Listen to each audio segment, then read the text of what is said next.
हरियाणा चुनाव में भारतीय जनता पार्टी ने हरियाणा की जनता के आशीर्वाद से प्रचंड बहुमत के साथ विजयश्री हासिल की है। ऐसे शुभ अवसर पर हम आदरणीय प्रधानमंत्री नरेंद्र मोदी जी का आभार प्रकट करते हैं। हरियाणा में जन जन का भरोसा माननीय प्रधानमंत्री नरेंद्र मोदी जी की गरीब कल्याण योजनाओं ने जीता है और विपक्ष खासकर कांग्रेस पार्टी जो निगेटिव नैरेटिव सेट करने का असफल प्रयास कर रही थी उसमें बुरी तरह से विफल हुई है। हरियाणा की जनता ने विपक्ष को नकार दिया है, कांग्रेस को नकार दिया है और कांग्रेस पार्टी के नेता राहुल गांधी जी ने जिस ढंग से हरियाणा के लोगों की जन भावनाओं के साथ खिलवाड़ किया, वो चुनाव प्रचार को जनता के बीच में अपने पुराने कामों को और नए एजेंडों को कम प्रचार कर रहे थे। वो केवल तरह तरह से गुमराह करने का प्रयास कर रहे थे। जैसे उत्तर प्रदेश में कभी खटाखट, फटाफट, सटासट, इस प्रकार का वो लोगों को गुमराह करने का प्रयास कर रहे थे। लेकिन हरियाणा की जनता का मैं आभार प्रकट करता हूँ। कभी जलेबी लेकर के आ जाते थे, आप जलेबी खाएं, मक्खन खाएं, कौन रोका है आपको? लेकिन हरियाणा की जनता के सामने मंच पर जलेबी का प्रचार करना और जलेबी खा करके दिखाना, हरियाणा की जनता ने बता दिया कि नाटकबाजी कांग्रेस की नहीं चलेगी। राहुल गांधी जी को, उनकी नीतियों को, कांग्रेस पार्टी को, उनकी नीतियों को जनता ने पूरी तरह नकार दिया है। माननीय प्रधानमंत्री नरेंद्र मोदी जी की गरीब कल्याण योजनाएं जन जन तक पहुंची हैं। लोगों का भरोसा भारतीय जनता पार्टी पर लगातार बढ़ा है। हरियाणा में तीसरे बार प्रचंड बहुमत से भारतीय जनता पार्टी की सरकार बनने जा रही है। देखिए, जब ये जीतते हैं तो अच्छे हैं और जब हारते हैं तो तरह तरह का अपना जो दायित्व है, जनता ने जो इन्हें नकारा है उसका निर्वहन करने के बजाय वो तरह तरह के आरोप लगाते हैं। जनता अच्छी तरह इनके नाटक को समझती है। जम्मू कश्मीर में 10 साल बाद चुनाव हुआ है। जम्मू कश्मीर में आप देख सकते हैं कि भारतीय जनता पार्टी ने जो अपेक्षित परिणाम हासिल किया, वहां के समीकरण को आप अच्छी तरह जानते हैं। लेकिन भारतीय जनता पार्टी ने जनता का भरोसा जम्मू कश्मीर राज्य में भी जीतने का काम किया। न वो किसानों के साथ है, न खिलाड़ियों के साथ है। आप सोचिए, इस देश में पहले भी ओलंपिक खेलों में हमारे खिलाड़ी भाग लेने जाते थे, एशियाड में जाते थे, कॉमनवेल्थ गेम्स जाते थे, अन्य अंतर्राष्ट्रीय प्रतियोगिताओं में जाते थे। लेकिन माननीय प्रधानमंत्री नरेंद्र मोदी जी से पहले क्या खिलाड़ियों को इतना सम्मान कभी मिला है?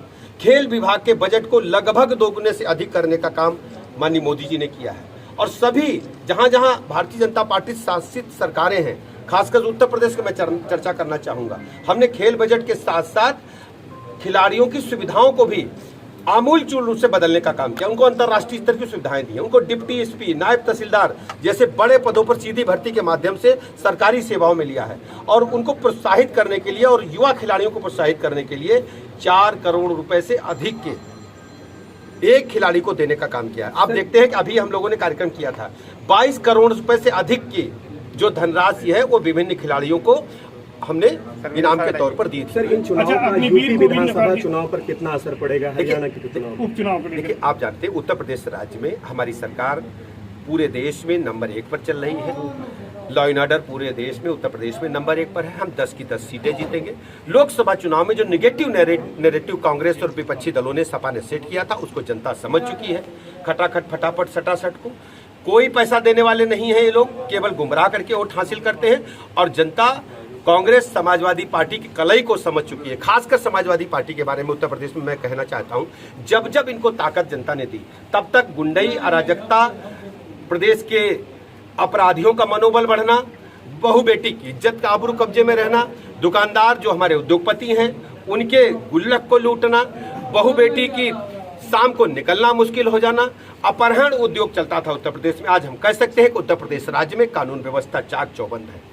अभी मैं कुंभ का चर्चा करना चाहूंगा। जनवरी माह में कुंभ की तैयारी हम सब महाकुंभ की कर रहे हैं, लेकिन जो अंतर्राष्ट्रीय स्तर पर जो हमारे पास सूचनाएं प्राप्त हो रही हैं, बड़ी संख्या में सनातन धर्म को मानने वाले हमारे साथी, हमारे भाई बहन प्रयागराज पहुंचने वाले हैं महाकुंभ में स्नान करने के लिए। उनकी सुख सुविधा को ध्यान में रखते हुए पूरे प्रयागराज को और कुंभ क्षेत्र के इंफ्रास्ट्रक्चर को हम स्ट्रेंथन कर रहे हैं। उसके बारे में माननीय मुख्यमंत्री जी ने आपसे चर्चा अवश्य की होगी। हम हेल्थ विभाग के, स्वास्थ्य विभाग के बारे में बताना चाहते हैं। स्वास्थ्य और चिकित्सा शिक्षा विभाग ने विशेष रूप से तैयारी कुंभ क्षेत्र में लोगों को उत्कृष्ट श्रेणी की हेल्थ सर्विसेज देने के लिए किया है। हम एक नया 100 बेड का अस्पताल अस्थायी रूप से कुंभ क्षेत्र में बनाने वाले हैं। हर सेक्टर में एक एक प्राथमिक अस्पताल खोलेंगे, कुंभ क्षेत्र में ही खोलेंगे। उसको आयुष्मान आरोग्य मंदिर के नाम से खोलेंगे। इसके अलावा बड़ी संख्या में एम्बुलेंसेज भी हम लगाने जा रहे हैं, जिसमें 125 एम्बुलेंस हमारी जो साधारण एम्बुलेंस होगी, इसके अलावा ALS एम्बुलेंस जो एडवांस लाइफ सपोर्ट सिस्टम के एम्बुलेंसेज हैं उनको भी बड़ी संख्या में हम डिप्लॉय करने जा रहे हैं। इसके अलावा एक हम 25-25 बेड का अस्पताल एक और हम दोनों तरफ खोलेंगे। और जो हमारे पास अभी तक हम लोगों ने तैयारी की है, इसमें 25-25 बेड का अस्पताल हम लोग एक खोलने जा रहे हैं, ये अरैल और झूसी में, जो दोनों तरफ होगा, जिससे हम लोगों को अच्छी सुविधाएं दे पाएं। इसके अलावा जो इंडिपेंडेंट हमारे पास है प्राइवेट अस्पतालों को, उनको हमने सतर्क किया है। आयुष्मान भारत योजना के तहत लोगों को निःशुल्क इलाज मिल पाए, तो संबंधित सभी अस्पतालों को हमने अलर्ट मोड पर सतर्कता के साथ काम करने के लिए कहा है। हमारा महकमा हेल्थ सेक्टर के लिए जो हमारे आगंतुक हैं, हमारे जो भाई बहन कुंभ महाकुंभ में स्नान करने के लिए आ रहे हैं, उनको उत्कृष्ट श्रेणी की स्वास्थ्य सेवाएं देने के लिए प्रतिबद्ध है। उसकी तैयारी की समीक्षा भी आज हम करने वाले हैं। अच्छा, ये बताएं सर कि एयर एम्बुलेंस लगाई जाएगी? हम ये जो आपने बताया 150 से अधिक एम्बुलेंसेज के अलावा हम एयर एम्बुलेंस की भी व्यवस्था कर रहे हैं। और बड़ी संख्या में, जैसे हमने अयोध्या में प्रभु रामलला के मंदिर में और इससे पहले जो कुंभ हुआ था उसके लिए हमने की थी, जितने भी चिकित्सकों की आवश्यकता होगी हम पूरे प्रदेश से बढ़िया चिकित्सक यहाँ हम तैनात कर रहे हैं। हमने ये भी प्राथमिकता दिया है, जो कुंभ क्षेत्र में पहले काम कर चुके हैं चिकित्सक, उनको हम ढूंढ करके यहाँ ला रहे हैं, जिससे उनका अनुभव है क्राउड मैनेजमेंट का। और जो प्रभु रामलला के भव्य मंदिर के लोकार्पण के समय जो हमने अस्थायी अस्पताल बनाए थे, वहाँ के भी चिकित्सकों को हम तैनात कर रहे हैं, जिससे बड़ी संख्या में यदि मरीज आते हैं तो उनकी हम सुख सुविधा का ध्यान कर सके, उनको उत्कृष्ट श्रेणी की चिकित्सा व्यवस्था दे सके। अगर आप ये वीडियो YouTube पर देख रहे हैं तो हमारे चैनल को सब्सक्राइब करें और बेल आइकन को दबाना ना भूलें। अगर आप Facebook पर ये वीडियो देख रहे हैं तो हमारे पेज को लाइक करें।